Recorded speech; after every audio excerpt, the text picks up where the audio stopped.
Minutos de la noche, hay un tráfico tremendo en Bogotá, apenas preámbulo de esta Navidad, estamos celebrando un mes.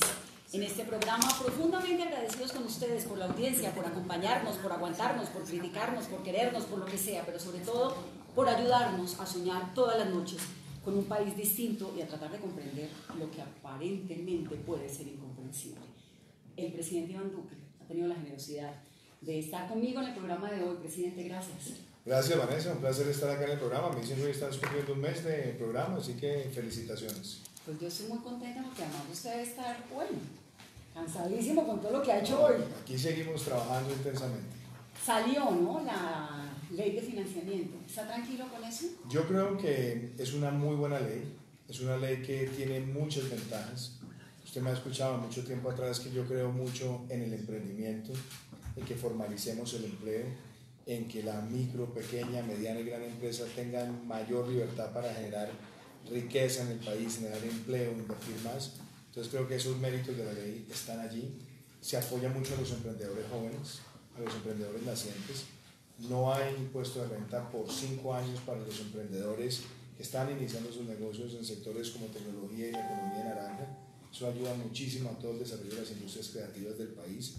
Otro tema del cual usted y yo hablamos en el pasado es el emprendimiento en el campo colombiano, condicionado obviamente a la generación de puestos de trabajo, y ahí habilitamos esa exención del impuesto de renta por 10 años a todos los que lleven nuevas inversiones al campo colombiano y generen un mínimo de puestos de trabajo. Eso nos ayudará muchísimo a la formalización rural. Y debo decir también que el régimen simplificado que salió para los pequeños negocios es importantísimo, porque va hasta 2.800 millones de pesos de ingresos y empieza con un impuesto del 1.1 que es el ICA hasta el 11% en un solo impuesto. Y eso ayuda a formalizar muchísimo y le da mucha tranquilidad a ese pequeño negocio para poder emplear más, invertir más. Y algo que es importante, no se golpeó, que era una de mis obsesiones, no afectar a la clase media de nuestro país. Entonces nadie que gane por debajo de 40 millones de pesos va a tener un impuesto adicional en su renta. No se está aumentando la base gravable de renta. ¿Son 40 o 30? A partir de 40 millones de pesos. Y una gran ventaja también es que donde nosotros apretamos un poquito, que no es nada ni de estigmatización, ni de ponzoña, sino invitar a un poquito más de tributación, son personas que tienen ingresos de más de 40 millones de pesos al mes, que van a tener un poquito más de tributación, y se está gravando los patrimonios de más de 5.000 millones de pesos de personas naturales con una tarifa mínima. En adición a que también introducimos un impuesto a los dividendos mucho más transparente y que ayuda a tener mucha más equidad en la tributación. Esto le dicen a uno impuestos, presidente, y esto uno le revuelca todo, ¿no? En Colombia desde 1986 se han hecho 17 reformas tributarias. La gran preocupación, porque bueno, usted desde el gobierno se da una pela por sacar esto adelante con todas las implicaciones que en popularidad le puede significar. Los colombianos pues han metido la mano al bolsillo, la angustia que hubo en que nos iban a poner el impuesto desde la carne hasta la leche, etcétera, que finalmente no fue así. ¿Qué garantías hay de que en 2, 3 años y medio, que es lo que, o reelección? No, aquí no hay reelección, yo he sido muy claro, yo no tengo ningún interés en eso, me interesa es en este momento cumplirle a Colombia. Entonces, que en estos 4 años nuestra tarea es dejar una economía creciendo vigorosamente, generando empleo formal, haciendo grandes transformaciones sociales y sobre todo algo que para mí es muy importante, cerrando las brechas sociales. Entonces, ¿qué garantías hay de que realmente los colombianos, esta va a ser la reforma tributaria del gobierno, que no vamos a estar en las mismas dentro de 2 o 3 años? Yo creo que nosotros hemos sido muy claros primero en hacer esta reforma estructural en lo que tiene que ver con impulsar el desarrollo empresarial, la inversión, la microempresa, la pequeña empresa, la mediana empresa, para que genere empleo. ¿Dónde van a venir los grandes esfuerzos de recaudo de esta reforma? Por un lado, esa simplificación, ese régimen simple empresarial va a ser importantísimo porque va a generar mucha formalización y hay un incentivo a formalizarse. 2, la factura electrónica. Nosotros estamos haciendo una gran apuesta en la profundización de la factura electrónica, que ha sido el gran éxito de México en aumentar la tributación. Y 3, los incentivos de normalización y el fortalecimiento de la capacidad que tiene la DIAN, en adición a los beneficios que hay para atraer el capital que está por fuera, porque antes lo que había era una sanción a quien lo declarara si no lo había declarado. Ahora no solamente se mantiene ese incentivo, sino que si trae los dineros a Colombia e invierte en Colombia, tiene un descuento aún mayor. Y eso también me parece que es muy importante. Entonces, yo creo que ahí esa perspectiva de ingresos está bien definida y obviamente también vamos a hacer un esfuerzo apretándonos el cinturón. Y si me permites terminar ahí, en estos 4 años, el esfuerzo nuestro de ahorro tiene que superar los 7 billones de pesos. Y eso también muestra que el Estado está comprometido primero con la eliminación de nóminas paralelas, con hacer más con menos, con tener una mejor capacidad administrativa, y todo eso suma en dar la sostenibilidad fiscal que necesita Colombia. Cuando usted me habla de la factura, yo pienso inmediatamente en la señora de la Plaza de Mercado, ¿no? En Palo Quemado, en la Galería Alameda de Cali, en el Hueco de Medellín, bueno, en el Hueco Valle y Venga, pero en esos mercados chiquitos de pueblo donde la gente va y compra una pechuga para 4 personas de una casa, y eso, pues, ¿qué factura va a haber allí? No, es correcto, como todo, pues uno no puede tampoco pretender que ese tipo de economía popular se digitalice de un día para otro, estamos de acuerdo, pero también veo una oportunidad muy, muy clara, y es que, por ejemplo, las tiendas de barrio, el pequeño comercio, que no necesariamente está hoy ni bancarizado ni formalizado, porque de hecho hay una cifra que es muy diciente. El Banco Interamericano de Desarrollo hizo un reporte sobre el sistema empresarial en Colombia y decía el 54% de los negocios no tiene registro mercantil. ¿Por qué? Porque si se formalizan, o si se formalizaban, tienen una carga tributaria tan asfixiante que ellos que prefieren quedarse en la informalidad. Con el régimen simplificado, con un impuesto tan bajo y en un solo impuesto, lo que vamos a tener es más incentivos para esa formalización, y sin duda eso va a acelerar la bancarización también y utilizar medios electrónicos de pago. No va a pasar de la noche a la mañana, pero el país entra en esa transición. A México le ha ido muy bien y ya uno ve muchas tiendas en los barrios en México que están trabajando con sistemas digitales de pagos o inclusive con sistemas de billetera en los celulares. Hace poco que estuve en la posesión del presidente López Obrador, me bajé un momento del carro en una comunidad de mucho comercio y me fui visitando lugar por lugar y fui preguntando.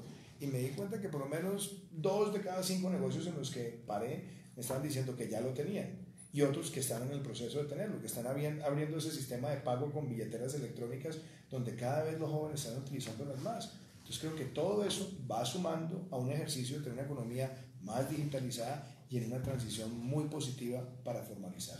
Finalmente, ¿de cuánto es el déficit fiscal de Colombia? Porque al comienzo del gobierno hablamos de 25 billones de pesos, luego de 14, ahora con la reforma entiendo que se van a recaudar 7.5. ¿De cuánto finalmente? Yo creo que hay que diferenciar 2 cosas. Uno, el déficit fiscal, y otro, el déficit presupuestal. ¿Qué fue lo que nosotros encontramos? Por un lado, el déficit presupuestal, es decir, muchos programas no tenían financiamiento. Nosotros encontramos un déficit en el financiamiento en 14 billones de los principales programas sociales del país. De hecho, nosotros no cambiamos el monto del presupuesto frente al presupuesto que recibimos. Lo que sí cambiamos fue la composición, porque lo que se había hecho era aumentar el servicio de la deuda de 18 a 36 billones de pesos y se había reducido la inversión pública. Se estaban afectando programas como el del adulto mayor. Se estaba afectando el programa de subsidios eléctricos para los estratos 1 y 2 y parte del 3. Los subsidios de gas. Se estaba afectando, por ejemplo, el pago también a erradicadores. Se estaba afectando programas tan importantes como Jóvenes en Acción. Entonces hicimos esa revisión y salvamos el presupuesto social. Ahora, esta reforma nos permitirá conseguir 8 billones, 7.5 billones. Tendremos que hacer aplazamientos, ganar eficiencias, pero yo he sido muy claro, no se va a afectar el presupuesto social. Mi principal bandera es la justicia social, es la equidad en el país, es que nosotros podamos atender a esas personas que están en esas brechas de pobreza y ayudarlos a salir adelante. Entonces, ese compromiso está, se hizo un ejercicio responsable, y yo creo que el hecho de haber tenido un proceso tan democrático en el Congreso, donde hubo propuestas que iban y venían, muestra que se puede trabajar bien de la mano el Ejecutivo y el Legislativo con una nueva dinámica. ¿Usted está durmiendo cuántas horas al día, presidente? Usted me conoce hace rato y sabe que yo no duermo mucho, yo duermo, no sé, 5 horas es mi promedio. ¿Y ahora está qué? ¿3:30? No, yo, digamos, entre 4 y 5, pero yo si duermo 5 horas me aguanta la pila perfectamente y sin dolor. ¿A qué hora se cuesta? Ese es un problema, porque como duermo tan poco, si me acuesto temprano, me levanto a las 3 de la mañana y quedo como un bombillo. Entonces yo prefiero acostarme hacia el filo de la medianoche. Entre 11:30 y 12 de la noche normalmente me acuesto y me estoy levantando a las 5 de la mañana. ¿Y se levanta y qué es lo primero que hace? ¿Qué es lo primero que hago? La verdad, lo primero que hago es tratar de despertar a mis hijos. Eso siempre es una lucha prolongada mientras se van para el colegio. Entonces disfruto mucho ese ratico de la mañana de despertarlos, de estar con ellos, de desayunar con ellos, de llevarlos antes de que se vayan al colegio o de llevarlos al colegio, porque a veces lo hago dejándolos a las 6:30 y después sigo mi jornada. Pero eso sí es lo mejor que me pasa a mí en la mañana. ¿Qué normalmente hago entre las 5 y las 5:30 que se despiertan ellos? Prendo el celular, reviso mensajes, hago normalmente una llamada muy incómoda, pero siempre la hago por la mañana, lo llamo al alto mando militar o al ministro de Defensa, reviso orden público. Eso son como cosas que hago en ese ratito mientras se despierta la familia. En algún momento de todo este tiempo, y ahora pues que es Navidad, que no se pone tan sentimental porque es una época toda melancólica, usted ha dicho como, bueno, ¿qué momento me metí en eso? No, pero la Navidad siempre me trae a mí nostalgias. Por su papá, ¿no? Me trae mucha nostalgia, sí, la ausencia de mi papá. Con él compartíamos muchos momentos de Navidad, muchos momentos previos de la Navidad. Y hay momentos nostálgicos, por ejemplo, hace, no sé, 2 o 3 semanas que armamos el árbol de Navidad con mis hijos, que es una tradición en la familia. Sacarlo de la caja, armarlo, poner las hojas, abrir las hojas, adornarlo. Sí se me vienen muchos recuerdos. Y cómo me gustaría que por lo menos esta Navidad la estuviera compartiendo con mi papá. Pues sin duda eso me da duro. Recientemente perdí a mi abuela, que también era como el ancla de nuestra Navidad familiar.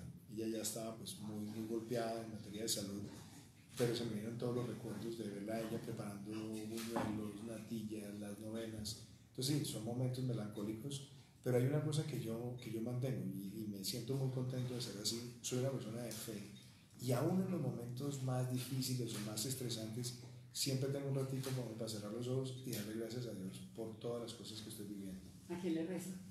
Le rezo a la Virgen, le rezo también a Dios y soy bastante devoto, pero tengo un apego muy importante con la Virgen. Bueno, voy a hacer una pausa. Antes de irme a la pausa, un momento en medio de todo este proceso, ya para que cambiemos de tema y nos metamos en Venezuela, en la cúpula, en todas esas cosas, presidente, de las que pues hay que hablar porque se vive en un país con un montón de retos. Hubo un momento en esta reforma tributaria donde la mitad de Colombia se desveló, ¿cómo así que nos van a poner impuestos a la canasta familiar? ¿Usted en esos días acostaba y qué pensaba? No, yo creo que ahí hubo errores, sin duda, sobre todo también de unos errores en comunicación, del mérito de lo que se quería. Realmente, ¿cuál ha sido mi preocupación? Hoy en Colombia, hoy, por cuenta de las reformas del pasado, el 53% de la canasta familiar tiene un IVA del 19%. Hoy. Y eso le pega muy duro también a las familias más pobres.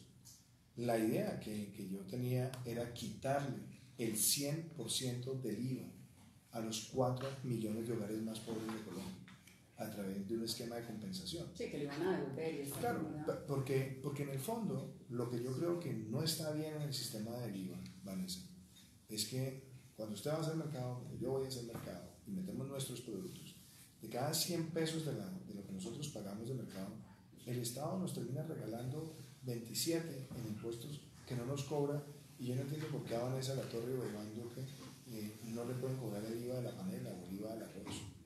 Y cuando miramos cuánto le representa eso para una familia de bajos ingresos, de esos 100 pesos solamente le están devolviendo 4 o 7. Entonces eso muestra que hay una inequidad. Se trató de corregir, yo entendí la reacción de la ciudadanía, y por eso uno también tiene que tener la humildad de decir, quizás nos equivocamos, quizás no era el momento, quizás no era la propuesta, y buscamos entonces una mejor forma de recaudo concentrándonos en las personas de más alto ingreso. ¿Por qué el ministro de Hacienda no da declaraciones sobre su reforma? Porque finalmente pues, es la cabeza de la reforma tributaria. Yo creo que hay estilos, hay formas. Yo creo que el ministro Carrasquilla no solamente es un gran economista, es una persona que conoce muy bien las finanzas públicas. Él tiene quizás un estilo más más tímido, más ¿cómo era yo? Más reservado quizás. Sí. Y obviamente, pues es su forma de trabajar. Quizás eso ha traído muchas complicaciones, sobre todo para los medios que quieren ver a un ministro que esté totalmente activo en la polémica, pero también creo que ha sido una oportunidad importante para que el país conozca otras figuras interesantes del equipo económico. El director de la DIAN, el doctor Romero, un hombre muy joven, muy capaz, con muy buen conocimiento sobre el sistema tributario. El viceministro Luis Alberto Rodríguez, tiene un gran viceministro de Hacienda, es uno de los viceministros más jóvenes y recientemente ha sido reconocido por el Foro Económico Mundial como una de las figuras importantes de su generación. Entonces creo que también esa ha sido una oportunidad. Eso no excusa que yo creo que el ministro tiene que seguir ahora en una gran pedagogía, y yo le voy a pedir al ministro y a todo el gabinete, inclusive yo mismo voy a estar recorriendo en este programa, yo le agradezco un montón, y los oyentes también, y recorriendo el país hablando de los méritos de la reforma, porque realmente siempre dijimos, queremos que las personas que tienen mayor ingreso paguen más. Bueno, aquí se está haciendo responsablemente, pagan más las personas que tienen ingresos de más de 40 millones de pesos mensuales y pagan una sobretasa mínima, pero que permite gran recaudo. 2, estamos pidiendo a las personas que tienen patrimonios de más de 5.000 millones de pesos, personas naturales, que paguen una tarifa mínima que también trae recaudo. Estamos transparentando el sistema de los dividendos, que también es una forma de decirle a las personas que tienen esos ingresos privilegiados que contribuyan un poco. Y todo esto para financiar los programas sociales, esencialmente, llegar con efectividad a la educación, a la salud. Este acuerdo que hemos hecho con los estudiantes para darles esfuerzo a la educación se está financiando con esta reforma. El poder sanear el 44% de los hospitales públicos que tienen déficit financiero se va a hacer en parte con esta reforma. El poder duplicar la jornada única se está haciendo con esta reforma. El aumentar los recursos del PAE en un 48% se está haciendo con esta reforma. Entonces, en un país donde tenemos tantas necesidades y tantos reclamos, aquí tenemos una ley que nos va a permitir a nosotros tener esos recursos, pero al mismo tiempo estimular el desarrollo empresarial. Y lo de los muchachos hay que reconocer, ese apoyo a la universidad pública, a la educación. Tuve la oportunidad de tenerlos en este programa hace un par de semanas, los acabo de entrevistar para Noticias Caracol, que sale mañana o pasado mañana. Están dichosos, sí, eso es como, le da a uno mucha esperanza a usted que sabe y cree en la educación, ¿no? Era como un poco lo que tocaba, y de verdad que a nombre de los estudiantes de Colombia, bien. Eso me parece que estuvo, que los muchachos le están reconociendo como diciendo, bueno, este presidente es joven, se demoró en reunirse con nosotros, pero se reunió cuando tocaba para hacer este anuncio, y hay como un frescor y como un alivio allí, ¿no? Pues, Vanessa, usted me conoció hace muchos años cuando yo trabajaba en desarrollo en el Banco Interamericano, y en alguna ocasión le contaba yo mi obsesión que yo tenía con la educación. Y yo creo que ahí es donde está la principal herramienta para cerrar las brechas. Y sin duda, la deuda histórica con la educación no es solamente con las universidades. Por eso tiene que ser reconocer la deuda integral. ¿Y cuál es la apuesta nuestra? Primera infancia. Es decir, ahí tenemos que mejorar la alimentación, tenemos que mejorar la cobertura preescolar, duplicar la jornada única. Eso es muy importante para nivelar la cancha de la educación. Lanzamos además un programa que estimula la formalización de la educación, que mejoremos las normalistas, que invirtamos también en la profesionalización de los normalistas, que apostemos por las becas de especialización y maestría de nuestros profesores. Y en materia de educación pública universitaria, yo nunca fui un antagonista de los jóvenes. Es un gobierno que apenas lleva 4 meses, pero yo entendí que hay un reclamo válido, y por eso lo que tratamos de buscar no es prometer por prometer, sino un acuerdo responsable que muestre una transformación. Lo que nosotros hemos comprometido para la base nunca lo había visto la universidad en los últimos 20 años. Lo que estamos aportando en materia de inversión, más lo que se consiguió del sistema de regalías, nunca se habían visto esos recursos para la inversión. Por eso le dije también a los estudiantes, muy importante que tengamos una muy buena capacidad de supervisión para que los recursos impacten positivamente en el bienestar del estudiante, en la infraestructura del estudiante. Y otra de las grandes apuestas nuestras es el esquema de gratuidad. Yo quiero lograr cada vez más gratuidad en la educación pública universitaria, concentrada principalmente en los jóvenes de Estados Unidos. Voy a hacer una pausa en esta conversación, son las 8:28 de la noche, ya lo vamos a leer para que nos cuenten a través de numeral Vanessa, pregúntele a Duque, no puse presidente porque no me cabía, No, está era muy largo, numeral Vanessa, pregúntele a Duque para que nos den esos comentarios, sus opiniones y por supuesto sus preguntas. Volvemos. Gracias, presidente. No, muy chévere. Yo venía afanadísimo de llegar tarde. Estamos al aire. Pruébelo, voy con Laura. ¿Cerraron? Espérate. Prueba los micrófonos. Móntame una moto. Este es el mío, Hola, Me alegra muchísimo. por acá. Claro, prueba el micrófono. Hola, Sí, una verdad. Está, bueno, la más. Vale. Me tocó venir en moto. Háblame en ese micrófono, por favor. Habla ahí. Habla en ese Claro, micrófono. Laura ahí. Seguimos vivo. ¿Ahí se quedó quieto? No sé si en espacio conocer a uno. Yo te digo cuando lo digas. Con ese. Son las 8 de la noche, 29 minutos en Mesa Blue. 8:29. No está funcionando ese micrófono. ¿Este está funcionando o no? Este déjalo ahí.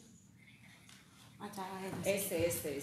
¿Y las infantas qué? Este te funciona. ¿Qué Este pidieron? está allá. Listo. Las infantas me hicieron comprarle regalo al niño Dios. No puede Es ser. tuyo. ¿Y quiere comprar? Prueba. Hola 1-2, hola 1-2. Ahí está sonando el de... Una patineta Vale. le querían No. comprar, que escuché el niño Dios darle le daba regalo. ¿Tiene retorno? Bueno, pero siquiera tienen esa ¿Tú te conciencia. escuchas Presidente, cuando hablas? seguimos en Voy a vivo ahí ir en en el moto. Facebook. Ah, bueno, estamos en el Facebook. Presidente, seguimos en vivo ahí. Presidente, estamos aquí en el Facebook Live. Muchas preguntas. Octavio, ¿tienes un par de preguntas? ¿Ese micrófono del presidente ya funciona o Habla, no? por favor. Hola, probando. Hola. Listo, ya somos la primera tendencia en el país. Vamos No, bien. solo estamos funcionando los micrófonos.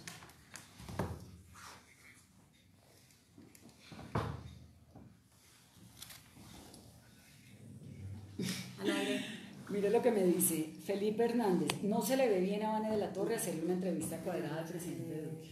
Ellos estaban esperando que yo le preguntara que si hace ejercicio, que si corre, que si se repitió de cantar con el presidente ecuatoriano. Yo nunca me arrepiento. Sé que se arrepiente, presidente. No, uno se arrepiente de errores que no puede cometer, sin duda. Todos los seres humanos estamos permanentemente reflexionando sobre nuestros actos. Pero a esa pregunta concreta de si me arrepiento por cantar, no, yo no me arrepiento por cantar. ¿Usted por qué canta? Porque le gusta. Porque A usted es que- también le no, gusta pero cantar. no, A ni me usted dé le colocan cuenta. un micrófono y ahí se quedan cantando. Pero es que yo no soy la presidenta de Pero no Colombia. importa. Mire, ¿sabe una cosa? Eso fue muy interesante en la visita a Ecuador. Tuvimos una jornada de trabajo muy intensa con el presidente Lenín Moreno, temas bilaterales, y después él ofrece un almuerzo a las delegaciones. Y en el almuerzo, él, que es una persona además de una gran calidad humana, me presenta a un maestro ecuatoriano, un músico muy reconocido, y entonces me dice, presidente, supe que usted tuvo una banda de rock, ¿por qué no canta? Entonces, no, presidente, tranquilo, cante usted. Entonces doy el cuento. Entonces me dice él, está bien, déjeme cantar a mí. Y él es tremendo cantante. Y además ese es uno de los sellos de él cuando invita jefes de Estado o cuando hace reuniones, él canta. Y entonces canta espectacular. Y después de que él cantó, me dijo, ¿por qué no cante? Le dije, presidente, yo prefiero quedar mal a quedar peor. Entonces me dijo, no, cantemos juntos. Y entonces sí, cantamos ahí un par de canciones. Pero ¿sabe qué me gustó? Un momento espontáneo, que además muestra que entre jefes de Estado también debe mediar esa espontaneidad humana para que las reuniones no sean siempre acartonadas, dirigidas, Es que manejadas. usted, a mí me sorprendió un montón porque usted es una persona muy tranquila, tiene carisma, ¿no? Es divertido. Bueno, lo conozco hace muchos años y pues le digo a los oyentes, tuve la suerte de compartir con el presidente Duque cuando no era presidente en Washington, cuando yo era corresponsal y él estaba haciendo su trabajo en el Banco Interamericano de Desarrollo. Entonces me une, por supuesto, un respeto, pero también un cariño de hace muchos años. Ese carisma suyo, esa bacanería que tiene, ¿los colombianos la han entendido? Pues yo no sé, Vanessa. A ver, primero, yo soy como ser humano, y soy una persona espontánea. No soy una persona calculadora, no estoy mirando si estoy quedando para la foto o para la imagen. Muchas veces ese sentido de los jefes de Estado que tienen una imagen distinta de la que son. A mí no me gusta eso. Entonces, pues seguramente para las personas que no me conocen, pues hay cosas que les van a parecer raras. Sí, que se le burlan, se la montan. Bueno, puede ser, o simplemente que no están acostumbrados a ello. No importa. Yo creo que lo más importante es que uno como persona sea siempre transparente como es.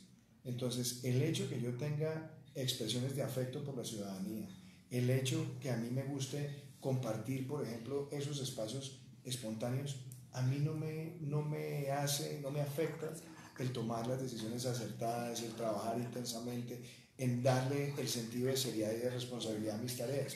Pero me parece que la ciudadanía también necesita la autenticidad de los gobernantes. Y una cosa que también es importante, yo creo que los países deben tener gobernantes que sean predecibles. Lo más grave es tener un gobernante que sea impredecible.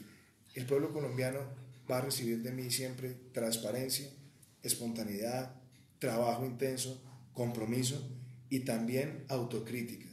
Si yo me equivoco, tengo que ser capaz de reconocerlo y de hablarle al pueblo colombiano con la misma sinceridad y desde el alma como lo hago siempre.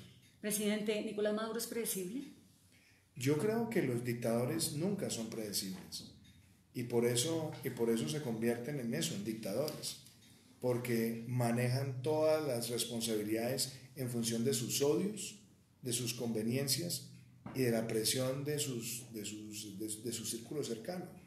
Y lo que hay en Venezuela es eso, es una dictadura que ha acabado con las libertades, con la prensa, con la iniciativa privada, y prácticamente lo que existe todos los días es la zozobra de cuál va a ser la próxima agresión del dictador. Sí, y se posesiona nuevamente el 10 de enero.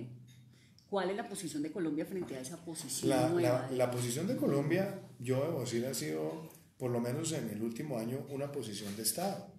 Porque después de los resultados de las últimas elecciones, mi antecesor no reconoció los resultados. Y Colombia, desde antes de mi gobierno, no tenía embajador.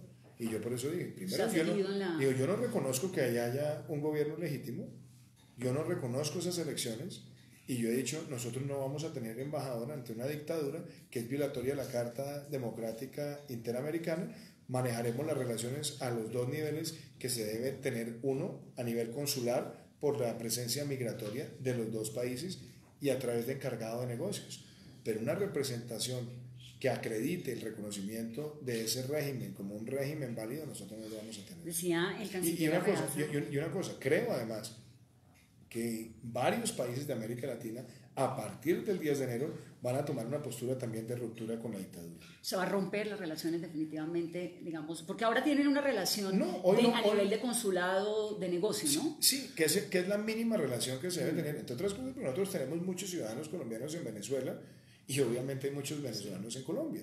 Entonces la relación consular va mucho más allá del reconocimiento político. Es una relación para proteger y garantizar los derechos de los ciudadanos. Y los temas de negocios es igual, es para tener un monitoreo de la relación comercial entre las empresas de los dos países, si es que en Venezuela quedan empresas, para las pocas exportaciones que hay. Le voy a hacer una pregunta casi que literal, que me daba una fuente del alto gobierno de Venezuela en estos días. El comentario es el siguiente. A mí me envían unas cartas que le ha enviado el canciller Arreaza al canciller colombiano Carlos Holmes Trujillo, más de 12 cartas en un montón de comunicados en los cuales le dice: hemos tratado de hablar con usted y usted no me contesta las cartas, no me contesta las llamadas, es imposible hablar con usted. Ahí me dice una fuente de alto gobierno de Venezuela: ni en los peores tiempos de las relaciones entre Santos y Maduro la comunicación estaba tan rota. La percepción, esto es literal, que hay en nosotros, esto lo dice el señor del gobierno de Venezuela, es que Colombia también quiere precipitar un enfrentamiento bélico con Venezuela, que a ellos por supuesto les convendría, pues porque sabemos que Nicolás Maduro, cualquier cosa que cambie la atención le llama la atención. En eso quiero ser muy claro: jamás ha pasado por mi mente un enfrentamiento bélico con Venezuela, y mucho más o mucho menos me ha pasado por la cabeza que Colombia tenga una actitud agresora con ningún país. Yo no creo en el discurso belicista.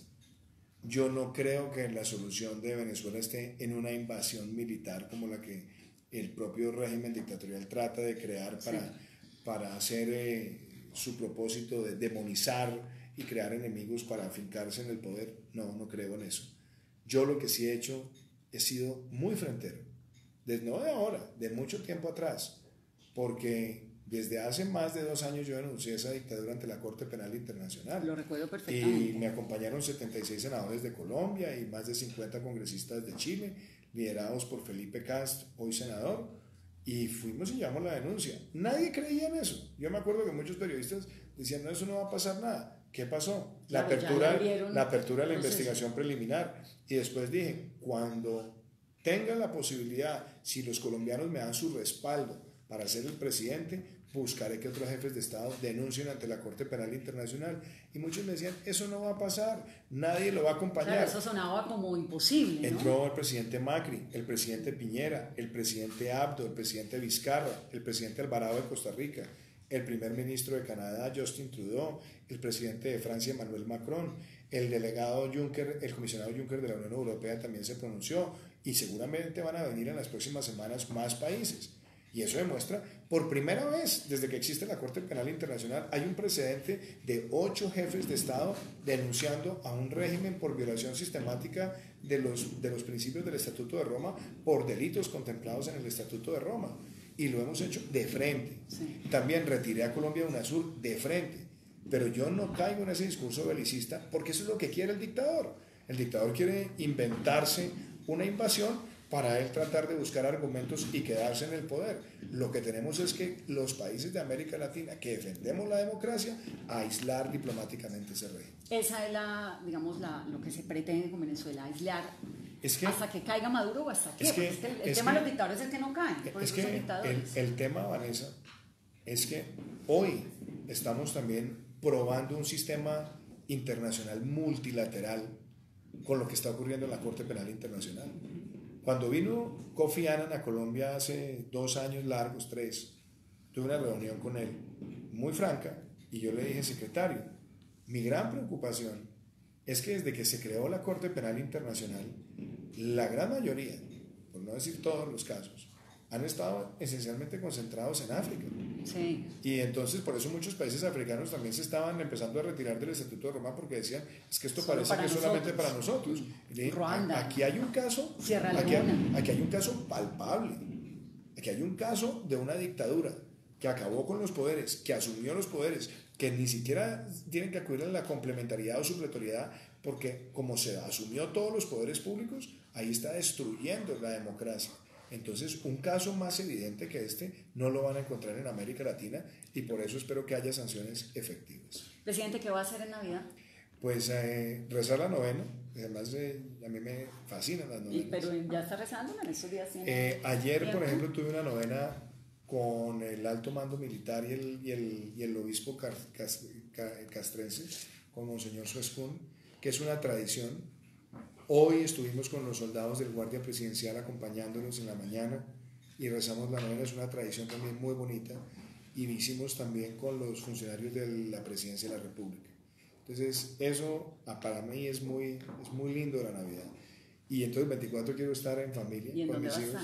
Vamos a estar con mi mamá y con la familia de María Juliana, vamos a estar acá en Bogotá. Y yo espero también ese día, yo normalmente voy a misa en algún momento del día. Y yo creo que compartir con mis hijos mucho rato. Debe ser una cosa rarísima uno pasar una Navidad en esta casa. Uno venga toda la familia, bueno, o sea, ¿los alojan aquí o cómo funciona eso? Yo no vivo acá. Yo sé, usted no se ha pasado para acá. Yo no vivo acá, yo vivo en mi casa. Y claro, aquí yo si tengo que quedarme una noche, pues tengo aquí un cuarto, sí, una piecita organizada, pero todavía no nos hemos mudado. Y la verdad es que me cuesta, porque yo soy muy feliz en mi casa. Y los niños están muy felices en su casa. ¿Pero entonces, no se van a mudar acá a la casa? Pues hemos pensado mucho y posiblemente sí, hay muchas razones. Hay razones de seguridad, hay razones de practicidad, sobre todo con el tiempo de familia. No, pero es que además usted termina acá una reunión a las 10 de la noche y le toca arrancar para otra casa, ¿no? Claro, pero por ejemplo yo sí extraño mucho más tiempo con los niños. Y el poder estar nosotros acá me permite a mí, por ejemplo, en las tardes o en la noche, comer con ellos, estar un rato con ellos y regresar después a seguir trabajando. Claro. Algo que no puedo hacer en este momento. Entonces, vamos a ver cómo nos vamos acomodando. Y hay una cosa que también a mí me parece que tiene que ver con la comodidad de ellos. Nosotros vivimos cerca de los colegios. Claro. Entonces, eso para ellos también es una ventaja. Sí, pero debe ser para los niños una cosa muy rara, una Navidad con papá, presidente, no sé qué, eso, ¿cómo se vive eso en familia?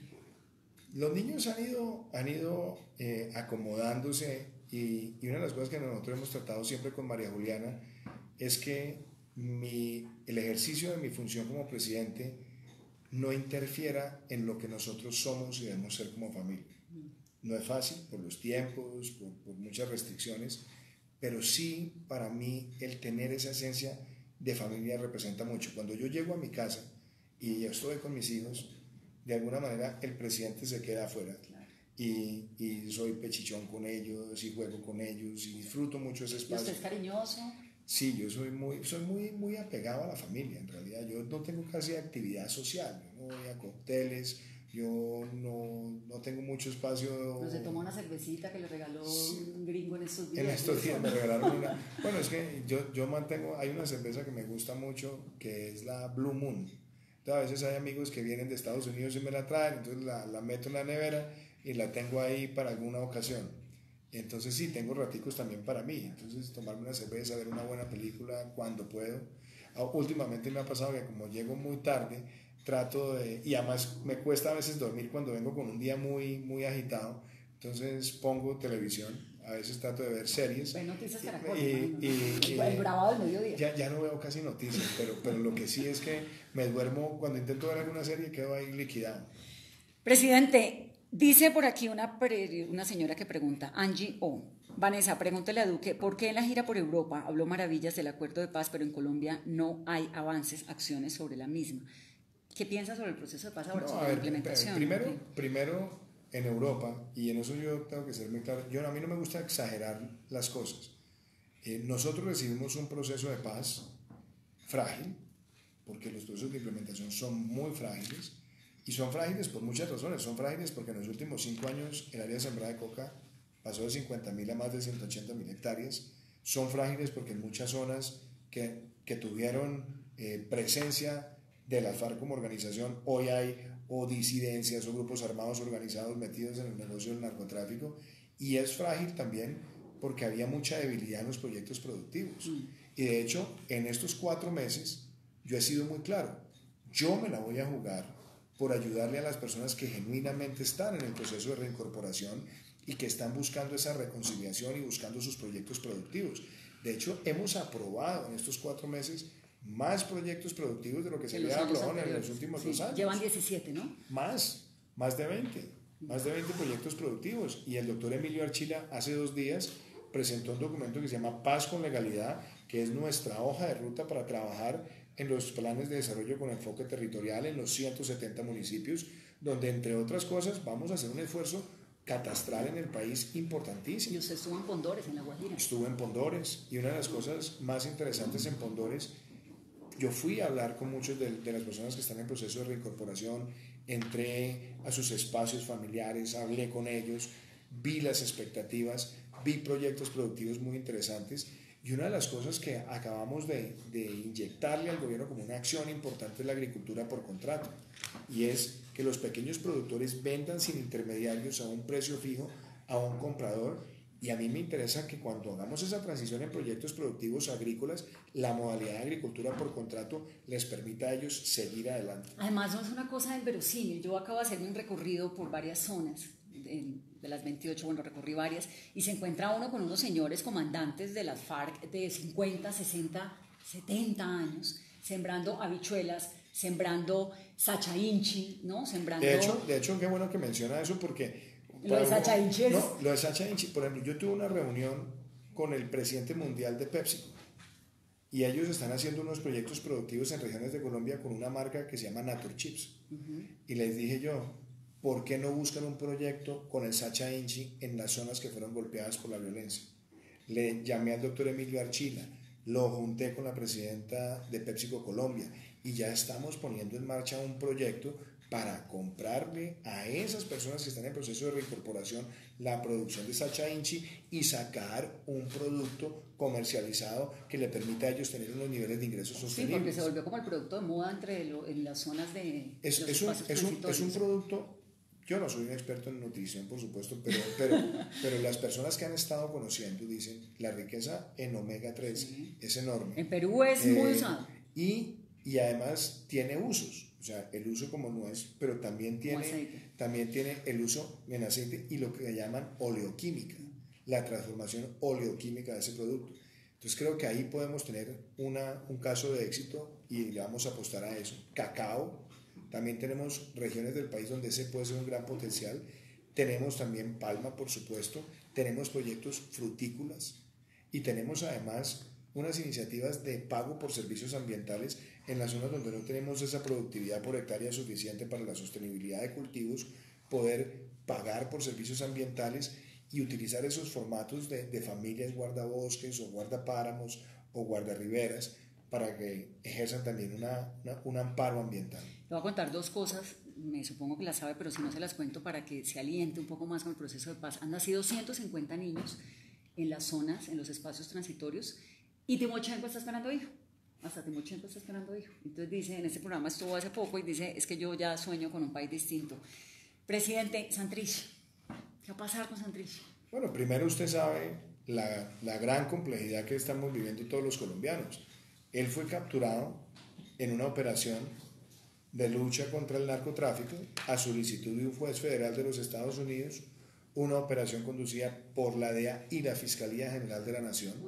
Cuando se dio esa captura, usted recordará que mi antecesor con el fiscal dio una locución pública y dijo que había pruebas conducentes para proceder con esa captura, y lo que ha ocurrido es que se ha venido diluyendo en el tiempo el proceso para determinar si el señor cometió esos delitos después de la firma.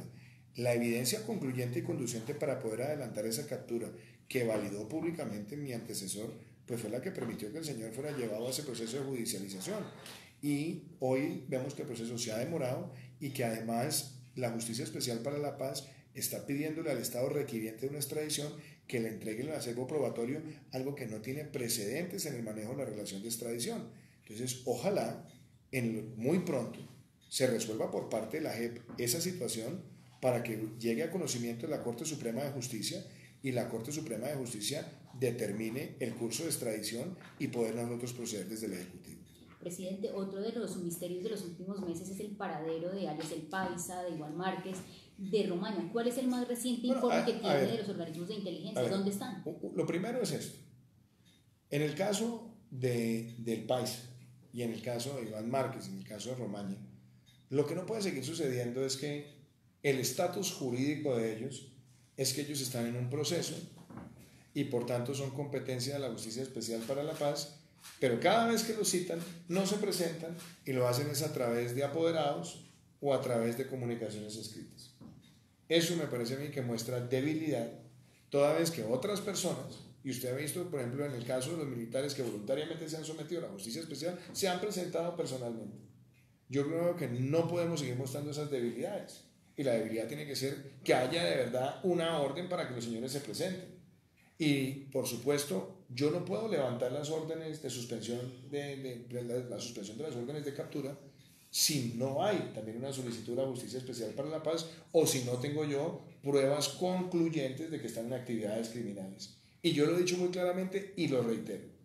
Si nosotros vemos que alguno de ellos está en actividades criminales, levantaré las órdenes de captura y procederemos en virtud de la ley colombiana. Pero también creo que respetuosamente es una competencia de la Justicia Especial para la Paz que hacer que los señores se presenten cuando son solicitados y no dejar esa terrible impresión de que ellos se están burlando del sistema de justicia transicional. ¿Dónde está Guacho, presidente? Guacho está en una región muy compleja, que usted la sabe que es una región en el Pacífico, en la región fronteriza. Él se mueve mucho. Se han buscado operaciones con él. Tuvimos una operación que desafortunadamente se truncó hace un par de meses. Tuvimos ahí además la pérdida de un gran soldado que era el oficial Oquendo. Y yo lo que creo es que a Guacho muy pronto se le debe estar acabando la guachafita. Presidente, con todo este escándalo de Odebrecht, hablando de lo de que si uno se arrepiente o no, ¿usted se arrepiente de haber viajado a Brasil en algún momento en esa reunión que estuvo? Uno se arrepiente si ha cometido, si uno ha obrado mal, Vanessa. Yo nunca he obrado mal. Usted en ese momento, Odebrecht era No, y lo máximo. Primero, yo siempre he puesto la cara. A mí cuando me han preguntado por ese viaje, que fue un viaje, primero donde yo no tenía ninguna responsabilidad pública, yo acompañé al candidato a que el candidato conociera a un publicista. Yo no tengo nada que arrepentirme porque yo no procedí mal. Lo que sí creo es que los colombianos esperamos que haya sanciones ejemplarizantes por los casos de corrupción que esa empresa cometió. Y yo, por ejemplo, denuncié a Odebrecht ante la Superintendencia de Industria y Comercio hace 2 años. Le pedí que, como se estaba hablando de los sobornos, si se comprobaba ese soborno, inmediatamente se le aplicara la máxima sanción que otorga el derecho de la competencia por valerse de un fraude para ganar una licitación, y adicionalmente dije en mi denuncia que si se establecían responsabilidades penales fueran reportadas debidamente a la Fiscalía y a los demás entes de control. Entonces yo espero que Colombia tenga sanciones efectivas, y una de las banderas que yo he tenido como gobernante no solamente es que se pueda levantar el velo corporativo y se extiendan las sanciones a los gestores, sino también que haya una sanción ejemplarizante para que no puedan volver a contratar con el Estado colombiano. Pero ya la hay, ¿no? Por lo menos por 10 meses, 10 años. Salió este fallo, creo que es un fallo importante. ¿A usted le sorprendió todo este mare magnum que ocurrió con Odebrecht? A mí me parece que en América Latina uno de los problemas más serios es que las licitaciones de obra pública de grandes proyectos siempre han estado con unas brumas de falta de transparencia. Y hay empresas que se han valido de prácticas fraudulentas para ganar contratos. A mí no me sorprende que haya compañías que hayan apelado a esas prácticas corruptas para ganar contratos en muchos lugares de América Latina. Lo de Odebrecht, usted ha visto que no es solamente en Colombia, es en Perú, es en República Dominicana, es en muchos lugares. Y a mí me parece que una de las tareas que debemos emprender los jefes de Estado en este momento, viendo esa expresión lamentable de lo que ocurrió con Odebrecht, es que tengamos mejores herramientas de coordinación y de sanción contra el crimen transnacional. Yo creo que nosotros debemos endurecer sanciones, debemos buscar que las convenciones internacionales tengan unos márgenes de aplicación mucho más estrictos. Nuestro canciller ha hablado de una especie de tribunal contra la corrupción transnacional. Quizás eso tome mucho tiempo, quizás eso ni siquiera sea viable, pero a mí me parece que buscar herramientas de coordinación y de sanción son muy necesarias, y hoy necesitamos que toda la transparencia en la contratación pública sea lo que impere. ¿Qué creo yo en el caso colombiano? Aquí nosotros tenemos que ponerle fin a los abusos de la contratación directa, y tenemos también que acabar con los carteles de únicos proponentes o la colusión en la contratación. 2 preguntas para terminar, 8:55, Carolina. Presidente, ¿cómo están las relaciones con el Centro Democrático? ¿Hay fuego amigo desde ese sector que lidera, por ejemplo, María Fernanda Cabal? Usted sí le toca lidiar con unos. Pero no, mire, usted sabe, y usted me conoce, usted ya me ha conocido también a lo largo de estos últimos años. A mí no me sacan de los chilos. Yo hice una campaña. ¿Pero lo tratan de sacar? Quizás, hay gente que intenta. En política siempre se trata de sacar de los chilos o al contendor o al que se está criticando. A mí no me sacan de los chiros, no me sacaron de los chiros en ninguna de las competencias electorales.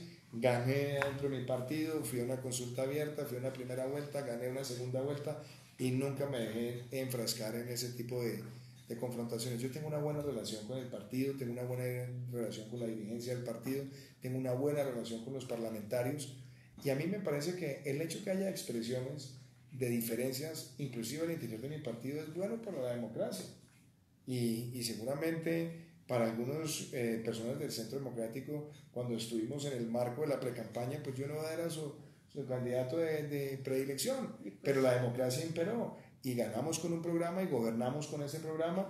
Entonces yo sigo para adelante gobernando con el propósito de servirle a todos los colombianos. Presidente, con esto de la fiscalía, el fiscal ad hoc, la terna, hubo un momento en el país en que había como una angustia de las instituciones, de la institucionalidad. A ver, a mí me parece, primero, la figura del fiscal ad hoc. ¿Qué tan independiente es un fiscal ad hoc que no es penalista? Pero a ver, varias cosas, y yo le hago una referencia sobre eso. La primera es que la figura del fiscal ad hoc es una figura exótica. no está reglamentada, no tiene una ley, no tiene funciones claras. ¿Por qué se da la figura de un fiscalador? Porque el fiscal se declara impedido en unos procesos, la vicefiscal se declara impedida en unos procesos y entonces sube al órgano nominador la responsabilidad y quien normalmente terna, según la Constitución, al fiscal, y lo debe hacer en el caso de la DOC, es el presidente de la República. ¿Qué perfiles busqué? Yo estuve buscando perfiles que respondieran a las circunstancias del caso. Primero, yo creo que el doctor Leonardo Espinosa, quien fue escogido, es una persona que tiene una gran experiencia académica y una gran experiencia profesional en el ejercicio del derecho, pero además es un experto en el derecho societario, es un experto en derecho administrativo, en contratación estatal, y es uno de los fundadores en Colombia de la tesis del levantamiento del velo corporativo para que haya responsabilidad penal de las personas jurídicas. Fue profesor suyo. Fue profesor, claro. ¿Cuánto lo va a posesionar, presidente? Yo creo que espero lo más pronto posible cuando ya estén validados todos los documentos. Ojalá lo pudiéramos hacer antes de fin de año. Y eso pero que le digo la otra cosa. Y después estaba el doctor Gilberto Orozco, que también lo terné, que fue presidente del Consejo Superior de la Judicatura, fue magistrado del Tribunal de Cundinamarca, fue magistrado auxiliar de la Corte Suprema de Justicia. Y la doctora Clara María González, que es una mujer de una gran solvencia jurídica, con un gran conocimiento del derecho penal y del derecho comercial y del derecho civil. Entonces presentamos una terna con la cual yo me sentí muy satisfecho. Yo también había nominado primero a la doctora Margarita Cabello. Eso no lo entendí, porque usted la nominó sin preguntarlo o ella en la mitad del camino dijo no, más bien no. No, ¿qué pasó? Primero, yo hice la pregunta con el equipo jurídico. ¿Existe alguna limitación para nominar a alguien que sea magistrado en la Corte? Y no encontramos ninguna inhabilidad. Entre otras cosas porque al declararse impedido el fiscal, la vicefiscal, pues recaía sobre el ente nominador y ella está ahí, pero además porque no es un cargo sino un encargo, y en ese momento no estaba ni definido ni temas salariales ni ningún tema de responsabilidad administrativa distinta al hacer los pronunciamientos correspondientes a los casos que la propia Corte había planteado. Ella misma lo examinó porque ella es muy rigurosa y llegamos a la conclusión que en efecto no había ninguna inhabilidad y por eso presentamos la terna. Pero a los 2 días decir, no, más bien me retiro. No, ella, y yo debo agradecérselo también, ella vio que se estaba generando quizás al interior de la Corte una confusión o un debate en torno al nombre de ella porque era magistrada y para tomar una decisión acertada y pronta prefirió decirme con mucha claridad que prefería retirar su nombre y más bien que se pudiera reconstituir la terna, pero no ponerle ese ruido. Nadie lo anticipó, ni ella ni nosotros anticipamos que ese ruido se fuera a generar, y la verdad yo creo que era innecesario el ruido, porque era perfectamente hubiera podido estar allí, y si no tenían claridad en qué pudiera ser, hubieran podido elegir a otra persona, como en efecto lo hicieron después con el doctor Espinosa. Pero creo que la decisión que tomó la Corte es una buena decisión. Yo creo que el doctor Espinosa es un hombre muy competente, y es una persona que tiene una gran ecuanimidad y un gran sentido ético de la profesión. Presidente, 9 minutos, se nos acaba el tiempo, le agradezco un montón que haya estado, nos reciba aquí en el Palacio de Nariño. Aquí me acaban de confirmar que con los mañana con la que hace a las 5 de la tarde, porque ya quedaron validados los papeles del doctor. Ahí su noticia, Caro. No, pero entonces sí no puedo dejar de preguntarle por la bolsa de Petro. ¿Y por qué está leyendo? Me llegan muchas preguntas. Que ven el libro en la mesa. Pero no le tiren salvavidas que la acabo de traer por la bolsa de Petro, esperen. A ver, yo he sido muy claro, Vanessa. Primero, yo no voy a entrar a la personalización. Yo creo que Colombia sí necesita hacer una reforma urgente en materia del financiamiento de la política, y lo dije además en la Universidad del Rosario hace pocos días. Dije, tenemos que quitar el efectivo de las campañas políticas. El efectivo es confuso, se presta para muchísimas interpretaciones, y obviamente yo lo que creo es que cualquier persona que esté en una actividad pública debe ser capaz de responder con claridad cuando se le hacen esos cuestionamientos. Y en cuanto a esto fue un regalo que me trajeron hoy. Me lo trajo un amigo, es una biografía del presidente Andrew Jackson de los Estados Unidos, pero es una biografía crítica. Él fue un presidente muy famoso por su cercanía con la ciudadanía, le decían que era el presidente del pueblo. Hizo varias obras muy importantes para las comunidades más vulnerables de los Estados Unidos. Entonces ahí me lo llevé hojeando ahorita que iba. ¿Y si tiene tiempo para leer? Trato de por lo menos sacarle raticos y me va rindiendo, aunque no como me rendía antes. ¿Ya fue a la exposición de Abad? No. Tiene que ir, presidente. No he podido, Además, no he podido tomármela con el juicio que quisiera, aunque he pasado y he visto algunas de las muy piezas. impresionante, como hasta para dejarla permanente. Y la primera dama, María Juliana, ha estado muy motivada y hay una cosa muy linda. Nosotros mantenemos la Casa de Nariño abierta siempre a los turistas. Entonces durante el día hay 4, 5, 6 tours y hemos visto que la exhibición ha generado un gran entusiasmo. Es muy impresionante, y la de Doris Salcedo también, ¿no? Sí, sí. Yo he venido pues hace muchos años siguiendo la obra de ella. Usted sabe que en mi vida, una de mis vidas pasadas fui gestor cultural, sí. Manejé el área cultural del Banco Interamericano de Desarrollo y he hecho mucha referencia a la obra de ella. Yo creo que es una obra con un gran sentido social, un sentido crítico. Los artistas con sentido crítico tienen que ser siempre valorados en la sociedad. Presidente, gracias. Le deseo un 2019, pero muy exitoso. Si le va a usted bien, le va bien al país. Muchas gracias y felicitaciones por el programa. De verdad que ya un mes increíble. Y, bueno, el año entrante espero que nos vuelva a invitar. Cuando quiera, usted no sino que nos diga, y ahí estamos. Muchísimas gracias. Y de verdad, gracias. Y bueno, feliz Navidad Feliz Navidad para ti, para la familia, a las chiquitas. Lo mismo, presidente. También para tu esposo, gracias. Lo mismo, Caro, para los tuyos. Y a todos los oyentes les deseo una feliz Navidad y les mando un gran abrazo. Son las 9:04. Que tengan una muy buena noche y gracias por